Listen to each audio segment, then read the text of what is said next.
This is the Lone Crater YouTube. We hope this video helps. In this video, I will show how to open Kia Sedona key fob easy guide. First, remove the mechanical key by pressing the small release button and pulling the key out.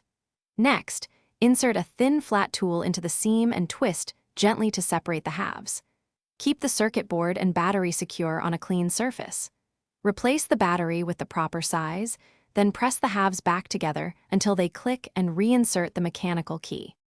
Gather a thin flat screwdriver, a clean cloth, and a replacement CR2032 battery before starting. Work on a well-lit table and use the cloth to keep small parts from rolling away. Avoid metal tools that may short the circuit. Plastic pry tools are safer. Note the battery orientation before removal so you can reinstall it correctly. If buttons feel loose afterward, check the rubber pad alignment before snapping the case closed.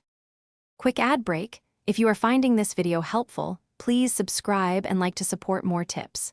Quick recommendation: automobile life's too short for a stinky car. Grab Little Tree's black ice from the link in the description. It makes your car smell fresher while you work on small repairs. Check the description for that link and other deals we mentioned. Thanks for the support and patience. Now let's get back to the video. After replacing the battery, align the circuit board and rubber pad, then press the case halves together until you hear a firm click. Test all functions from a short distance to ensure the remote locks, unlocks, and opens the hatch.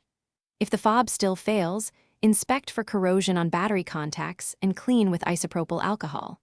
Consider a replacement fob or dealer programming if problems persist despite correct battery and assembly. Thanks for watching. Consider subscribing if we helped you.